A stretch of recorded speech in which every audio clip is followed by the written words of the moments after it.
Ottoman साम्राज्य विश्व के इतिहास में सबसे शक्तिशाली और सबसे लंबे समय तक चलने वाला शासन रहा है, जिसने मिडिल ईस्ट और पूर्वी यूरोप के एक बड़े हिस्से पर करीब 600 से ज्यादा सालों तक शासन किया। 100 साल पहले ही ओटोमन साम्राज्य का अंत हुआ था। साल 1922 में तुर्की एक देश बनकर सामने आया। मौजूदा समय तुर्की में राष्ट्रपति रेसिप तैयप एर्दोगन का शासन है, जिन्हें एक ऐसा नेता माना जाता है जो ओटोमन प्रभाव को वापस दुनिया में लाने का सपना देखते हैं। इसी डगर पर चलते हुए एर्दोगन खुद को अरब देशों का नया खलीफा बनाने में जुटे हुए हैं।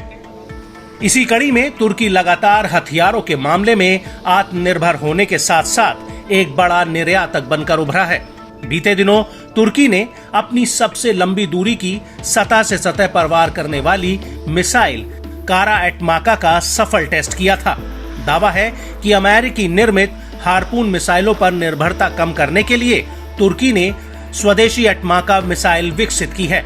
ऐसे में हालिया कदमों से साफ होता नजर आ रहा है कि एर्दोगन का मकसद तुर्की को अपने पुराने स्वर्णिम दौर में ले जाना है। इसके लिए एर्दोगन ने पिछले कुछ सालों से तुर्की के डिफेंस सेक्टर में खासा जोर देना शुरू किया है, जिसकी बदौलत वो तुर्की को शीर्ष हथियार सप्लायर देशों में शुमार कराना चाहते हैं। ऐसे में तुर्की अब उन मुस्लिम देशों को अपना टारगेट बना रहा है जो पश्चिम या रूस से महंगे हथियार खरीदने में सक्षम नहीं है।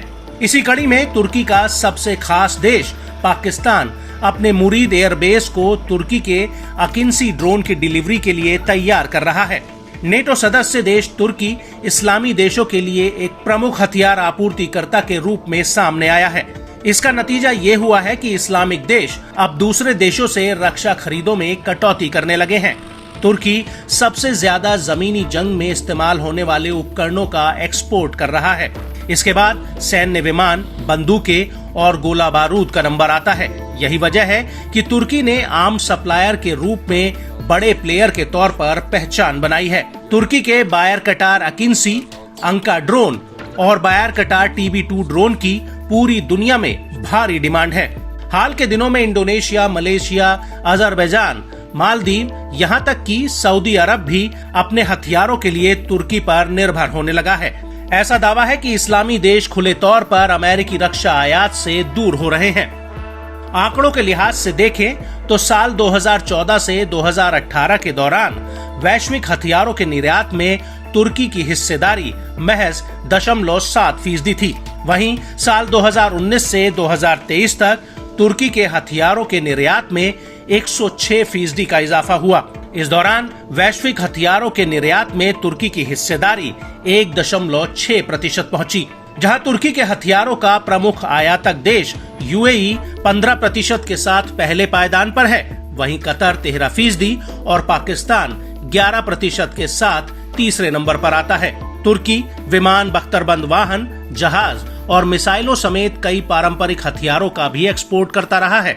Stockholm International Peace Research Institute यानी SIPRI की रिपोर्ट के मुताबिक तुर्की दुनिया भर में हथियारों का 11वां शीर्ष निर्यातक बन चुका है।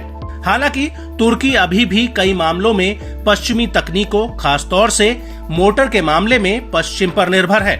बावजूद इसके तुर्की ने उभरते सप्लायर के रूप में अपनी पोजीशन बना ली है।